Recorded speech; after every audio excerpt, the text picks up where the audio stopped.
يوسف لأبيه يا أبت إني رأيت 11 كوكبا والشمس والقمر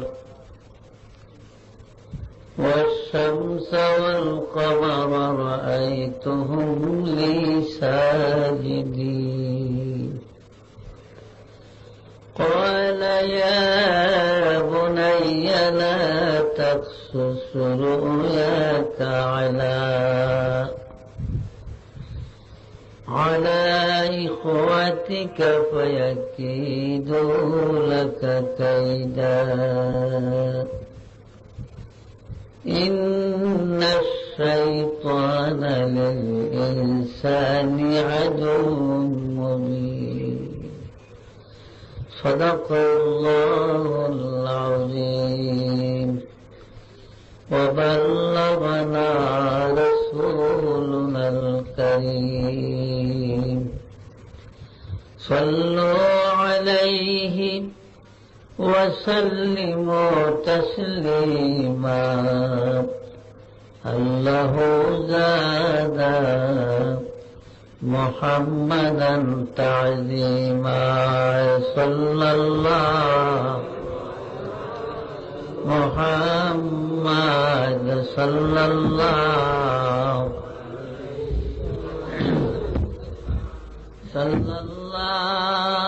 على محمد صلى الله दीन जिसने अदा को इख्वान बनाया होश और बहायम को इंसान बनाया सल्लल्लाहु मुहम्मद सल्लल्लाहु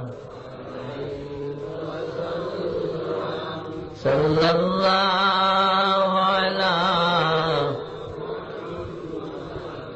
सल्लल्लाहु दरिंदों को मुखालिफ दौरा बनाया गदियों को आलम का सुल्तान बनाया सल्लल्लाहु अलैहि मुहम्मद सल्लल्लाहु अलैहि वसल्लम सल्लल्लाहु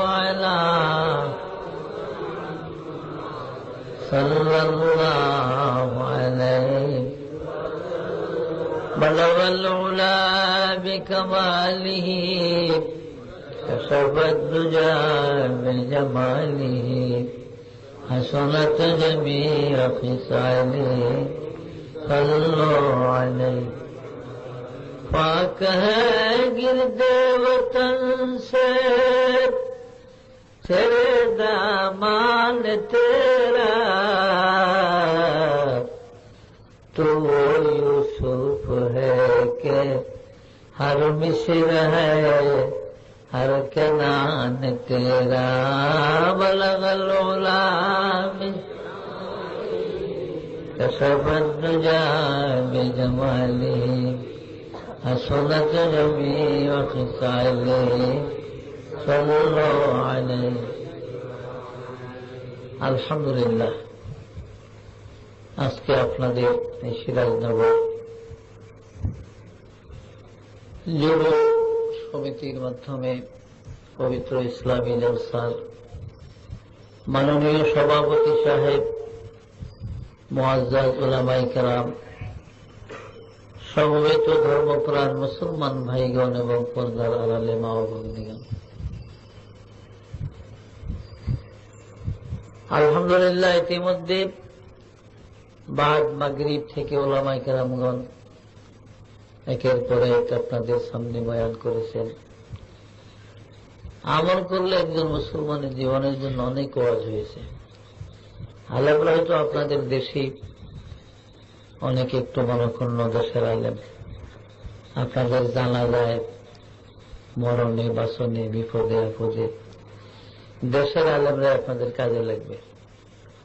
একজন মানুষ মরে গেলে দেশের আলেমরা যদি বয়কট করে বিদেশি মূল্যে নেই মাটি দেওয়া আমরা যাবো না। ওয়াজ করতে গেলে যখন আমাকে লাগে খড়র মডর করে তো আমরা যাইতাম না, মানে শানভুর গিয়ে কই বিশ্রাইবেন আমাদের, তারা বিশ্রাইবে মাটি দেওয়ার লেগে। এই জন্য দেশের লোক কাজে লাগে। যাই হোক, আমল করলে একজন মুসলমানের জীবনের জন্য অনেক ওয়াজ হয়েছে।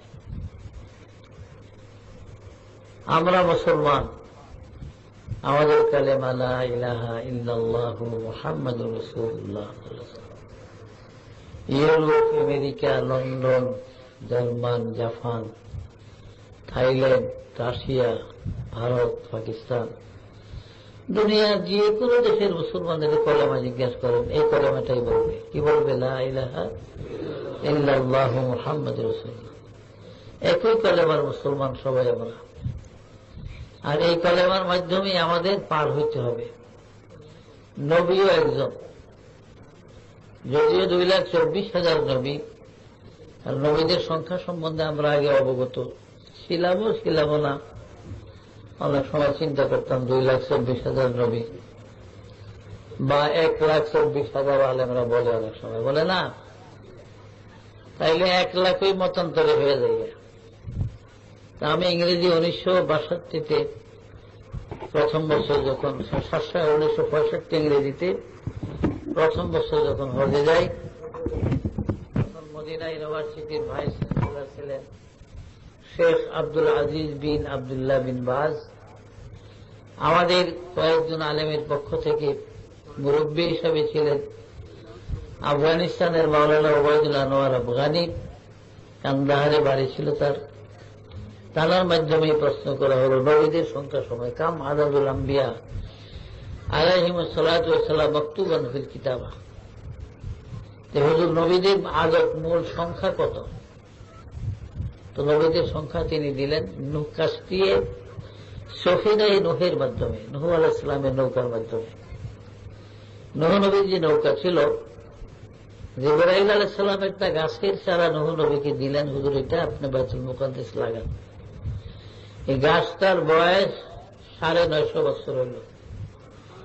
এই সময় নূহ নবীর উপর অত্যাচারও বাড়িয়ে দিল কাফেররা। বড় বড় পাথর মারত বাড়িতে, রাত্রে 1.5 মণ 2 মণ ওজনের পাথর। বুঝলেন না, মানুষ তো লম্বা চলে ছিল। নূহ নবীর এক ছেলে কেনানের কবর জিয়ারত করছে 170 হাত লম্বা। আরেক ছেলে ছিল ইয়াসের কবরটা 170 হাত লম্বা। ইয়াফেসের কবর। হযরত নূহ আলাইহিস সালামের ছেলে কেনান ছিল, নাউযুবিল্লাহ, কেনান ছিল 240 হাত লম্বা ছিল। আর 170 হাত লম্বা কবর হল সামের কবর, তা বাইতুল মুকাদ্দাস কবর আছে। নূহ নবী ছিল সামের কবর। 240 হাত লম্বা ছিল কেনান। যে কেনান নূহ নবীর তুফানের পানিতে ডুবে না, কিন্তু আল্লাহর কুদরতে ভাসিয়ে লয়ে গেছে। তো নূহ নবীর উপরে যখন অত্যাচারের মাত্রা বাড়ল, তিনি অধীর হইয়া অস্থির হইয়া এই নির্যাতন সহ্য করতে না পাইরা আল্লাহর কাছে তিনি গজব চাইলেন। বিসমিল্লাহির রহমানির রহিম। ক্বালা নূহু রাব্বি লা তাযার আলাল আরদি মিনাল কাফিরিনা দাইয়ারা। হে আল্লাহ, এদের অত্যাচার আর বরদাস্ত হয় না, তুমি এদেরকে ধ্বংস করো। তখন এই জিবরাইল এসে বললেন, নূহ আলাইহিস সালাম, আপনি গাছটা কাটেন, যে গাছটা 950 বছর আগে আপনার নিজের হাতে লাগাইছেন। এই গাছ কাইটা তক্তা তৈরি করে নৌকা তৈরি করেন। এই গাছটা কাটলে 2,24,000 তক্তা হয়েছিল গাছে। এই 2,24,000 তক্তার দ্বারা বিশাল নৌকা যখন নূহ নবী নির্মাণ করলেন, আল্লাহ পাক বলেন, জিবরাইল তুমি যাও, নূহ নবীর এই 2,24,000 তক্তার তৈরি নৌকার প্রত্যেকটা তক্তার মধ্যে আবার এক একজন পয়গম্বরের নাম লিখে দাও। আর নৌকার সামনের যে তক্তাটা আছে, মাথার তক্তাটা, তার উপরে লিখে দাও মুহাম্মাদুর রাসূলুল্লাহ সাল্লাল্লাহু আলাইহি ওয়াসাল্লাম। জিবরাইল বলে, আল্লাহ, তোমার আরশের সঙ্গে সে বোর্ড আছে, এই বোর্ডের ভিতরে, সাইনবোর্ডের ভিতরে এখানে 2,24,000 নবীর মধ্যে প্রথম নামটা হল আদমের নাম, আর শেষ নাম মুহাম্মদ সাল্লাল্লাহু আলাইহি ওয়াসাল্লামের নাম। এই শেষ নামটা কেন নৌকার সামনে রেখে বলো? আল্লাহ বলেন, এইবার যাও তুমি আবার আমার আরশের বোর্ড দেখো। জিবরাইল আরশের বোর্ড দেখলেন, দেখেন প্রথম নামটা হল মুহাম্মাদুর রাসূলুল্লাহ। জিবরাইল আশ্চর্য হয়ে গেলেন, আল্লাহ, এই দেখলাম মুহাম্মদ নাম সবার পরে, এখন আবার মুহাম্মদ নাম সকলের আগে। আল্লাহ বলেন, জিবরাইল, যখন আকাশ ছিল না, জমিন ছিল না, বিশ্ব ভূমণ্ডল, জান্নাত জাহান্নাম ছিল না, আমি আল্লাহ তখন নূরে মুহাম্মদে আগে বানাইছি। এই মুহাম্মদকে আগে বানাই আমার কুদরতি প্রাণ ঠান্ডা করেছি। যাও, মুহাম্মদ নাম। তো আল্লাহ জিজ্ঞেস করি, জানতে চাই যে মুহাম্মদ নামটা কেন আগে লিখবো না, তোর মাথায় লিখবো কেন? শোনো জিবরাইল, নহরে নৌকা প্লাবনের মধ্যে যখন পড়বে, নৌকা তখন বিভিন্ন ভাবে ক্ষতিগ্রস্ত হওয়ার সম্মুখীন হয়ে যাবে, কিন্তু মুহাম্মদ নাম যদি নৌকার সামনে লেখা থাকে, নহর নৌকা কখনো বিপদগামী হবে না, এই নৌকা কখনো ক্ষতিগ্রস্ত হবে না। তাই একটি বোঝা যায় নবীদের সংখ্যা হল 2,24,000। 2,24,000 নবীর মধ্যে আপনার আমার নবী মুহাম্মদ রাসূলুল্লাহ সাল্লাল্লাহু আলাইহি সাল্লাম, তিনি হলেন সব নবীদের সরদার, সাইয়্যিদুল মুরসালিন। তিনি সমস্ত নবীদের, তিনি সৈয়দ মানে সরদারকে বলা হয়, তিনি সব নবীদের সরদার বা নেতা। সমস্ত পয়গম্বররা হাসরের মাঠে আল্লাহর সূর্যের তাপ অতি নিকটে চলে আসবে, গরম যখন বিপর্যয় ভাবে পড়বে, বরদাস্ত করতে না পেরে আল্লাহর কাছে তারা বেহেশত কামনা করবেন যে আল্লাহ আমাদেরকে বেহেশত দিয়ে দেন। ওই যে বেহেশতের দরজায় দরজায় আমাদের নাম আছে, আমরা নবীরা বেহেশতে চলে যাই। আল্লাহ রাব্বুল আলামিন তখন আল্লাহর কুদরতি দস্তখত যুক্ত একটা কাগজ আদমের হাতে দিবেন। আদমের হাতে দিবেন জিবরাইলের মাধ্যমে, যাও আদম, তুমি ঈসা পর্যন্ত সব নবীদেরকে নিয়ে এবার জান্নাতে চলে যাও। তখন আদম আলাইহিস সালাম ঈসা নবী সহ সব নবীদের মিছিল, বিরাট জামাত গিয়া জান্নাতুল ফেরদাউসের সামনে দাঁড়াবে, আর রিদওয়ানকে ডাক দিবে, বেহেশতের সরদার রিদওয়ান, এই লাও জান্নাতের পারমিশন। আল্লাহ পারমিশন দিয়েছেন, এই দেখো আল্লাহর দস্তখত আছে নিচে, এবার দরজাটা খোলো, আমরা বেহেশতে চলে যাই। কেননা হাসরের গরম আমাদের সহ্য হয় না, বরদাস্ত হয় না। রিদওয়ান বলবে, আদম, এই কাগজের মধ্যে আল্লাহর দস্তখত সত্যি আছে, কিন্তু যে মহান আল্লাহ আপনাদেরকে পারমিশন দিয়েছেন জান্নাতের, সে মহা এবং দস্তখত করেছেন কাগজের মধ্যে, সেই মহান আল্লাহ পাক আমি রিদওয়ানকে হাজার হাজার বার করে মানা করে দিয়েছে, খবরদার রিদওয়ান রে, আমি আল্লাহর দেওয়া পারমিশনের মধ্যে আমার কুদরতি দস্তখতের নিচে রে রিদওয়ান, যে পর্যন্ত আমার আখিরি নবী মুহাম্মদ সাল্লাল্লাহু আলাইহি ওয়াসাল্লামের দস্তখত পাওয়া না যাবে, ওই পর্যন্ত জান্নাতের দরজা খুলিও না।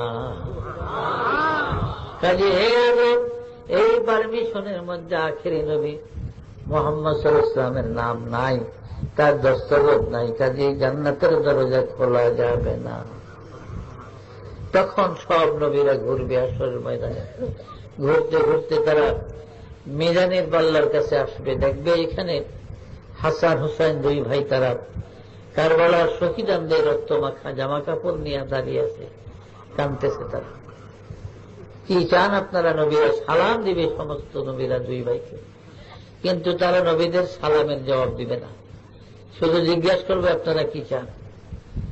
বলবে হাসান হুসেন, হাসরের গরম আমাদের বরদাস্ত হয় না, বিদায় আমরা মাবুদের থেকে জান্নাতের পারমিশন এনেছিলাম, কিন্তু তোমাদের নানা মুহাম্মদ সাল্লাল্লাহু আলাইহি ওয়াসাল্লামের একটা দস্তরঘর নিচে না থাকার কারণে রেদওয়ান জান্নাতের দরজা খোলে না। বলো তোমাদের নানা মুহাম্মদ সাল্লাল্লাহু আলাইহি ওয়াসাল্লামকে কোথায় গেলে আমরা পাবো?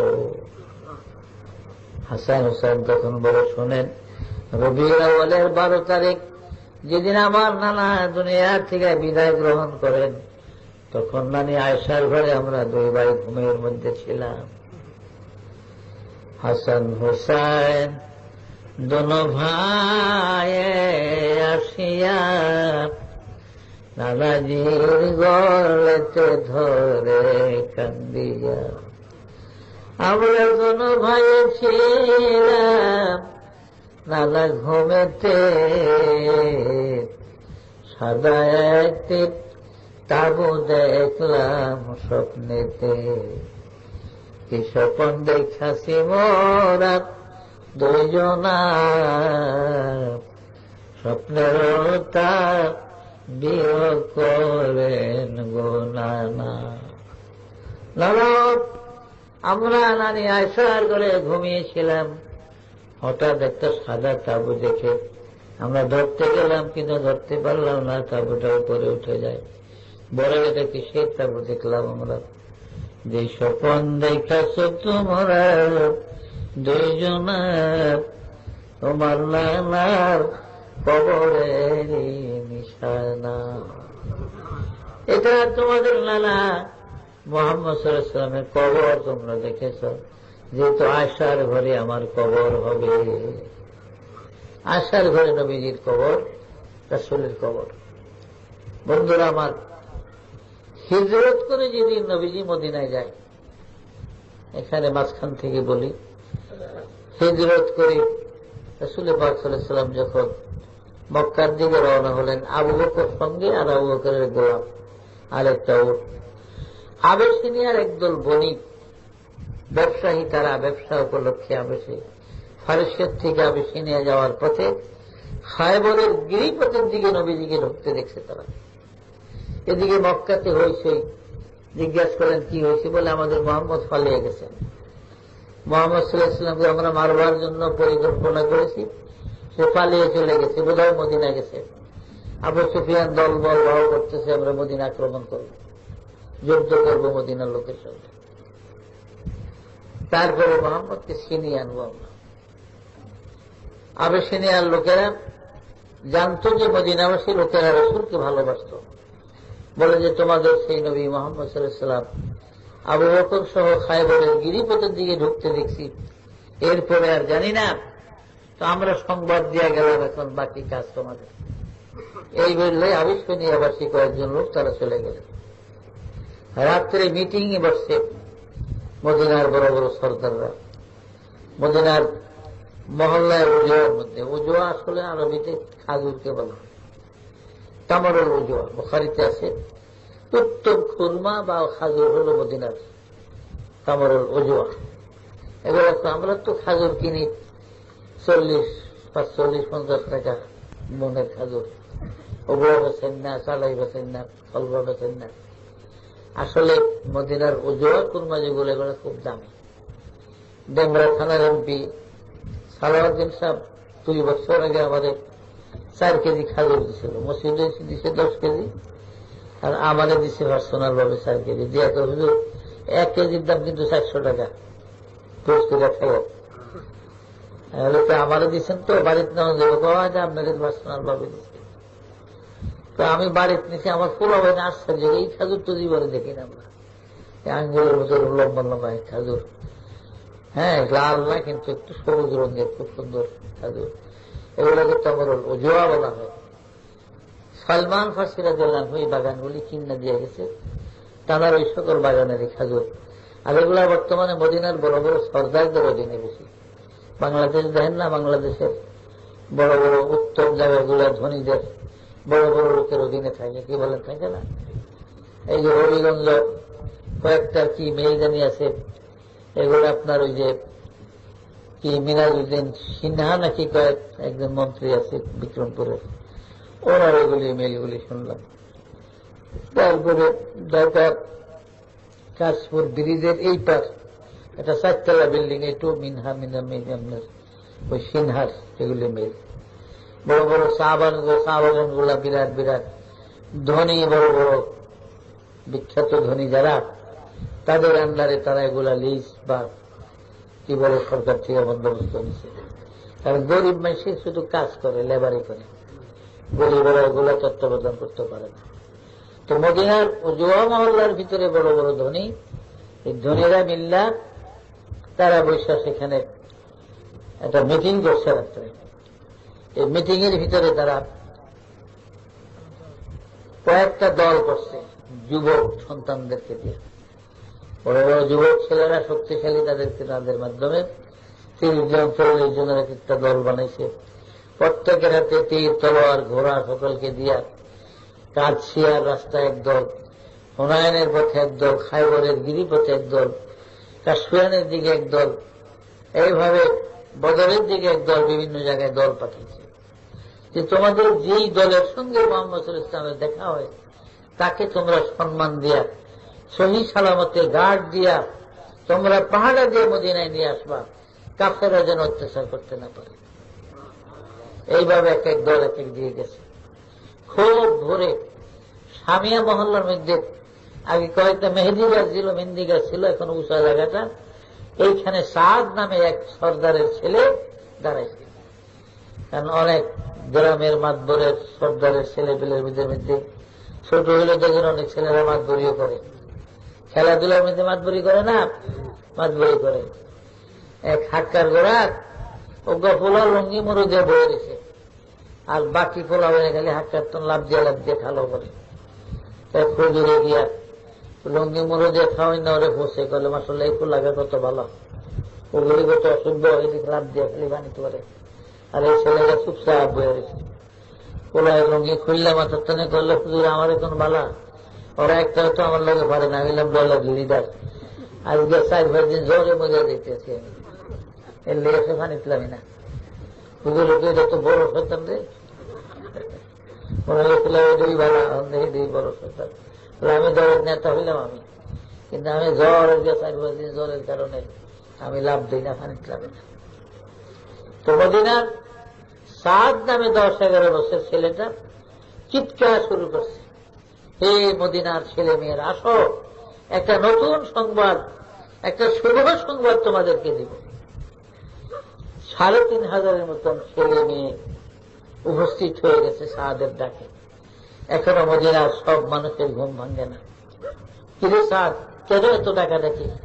সকালবেলা কি খেলাধুলা আছে নাকি? বললে খেলা নাই, একটা ভালো খবর আছে। কিসের খবর? যেই মুহাম্মদ সাল্লাল্লাহু আলাইহি ওয়াসাল্লামের নাম শুনে আমরা, যিনি 6 বছর বয়সে বাবা আব্দুল্লাহর কবর দেখার জন্য মার সাথে একবার মদিনায় এসেছিল, ফিরিয়া মক্কায় যাওয়ার পথে বদরের মাই, মক্কা মদিনার থেকে 13.5 মাইল দক্ষিণ পশ্চিম দিকে বদরের ময়দান, আর এই বদরের উত্তর পূর্ব কর্নার আবুয়া নামক বস্তি। আবুয়া মধ্যযুগ পর্যন্ত গেলে রাসূলের মা জননী আমিনা জ্বর হইয়া আবুয়ার মধ্যে ইন্তেকাল করলে এখানে মাকে কবর দিয়া 6 বছরের নবী ওই যে মদিনার থেকে মক্কায় চলে যায়, আর কোনদিন তিনি আমাদের দেশে আসে না। আজকে তিনি হিজরত করিয়া আজকে তিনি আমাদের দেশে আশ্রয়ের জন্য আসতেছে।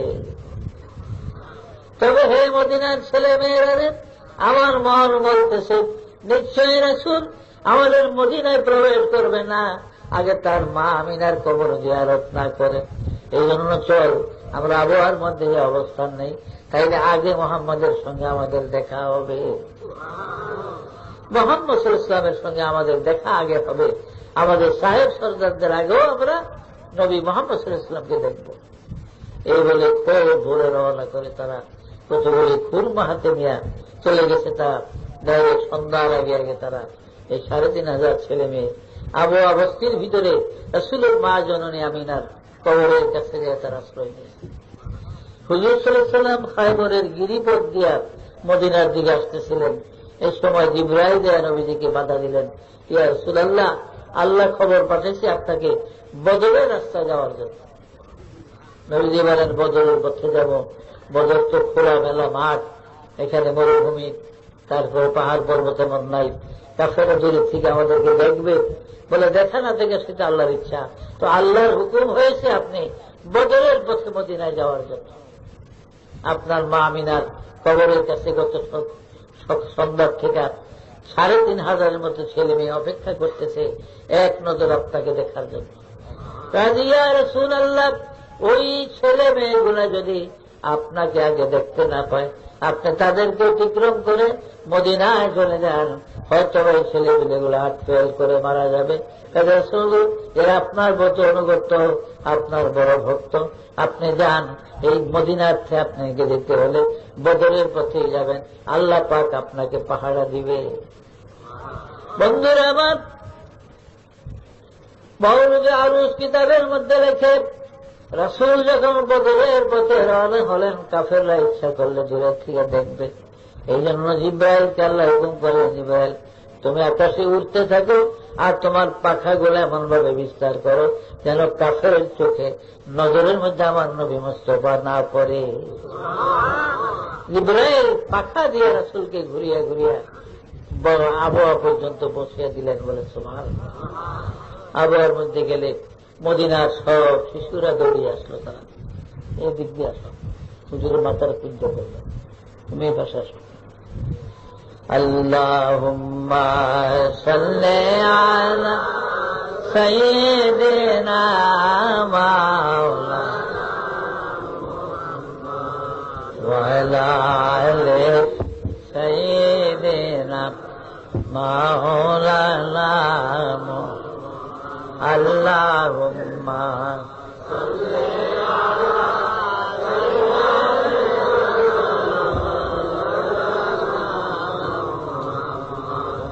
وعلى آل سيدنا مولانا। বন্ধুরা আমার, আল্লাহর নবী মা আমিনার কবরের কাছে যাওয়ার সাথে সাথে ওই মদিনার ছোট ছোট ছেলে মেয়েরা দাঁড়াইয়া আবার নবীকে বিভিন্ন ভাবে তারা সালাম নিতে লাগলো, দূরে শরীফ পড়তে লাগলো। সাল্লু আলাইহি ওয়া সাল্লিমু তাসলিমা।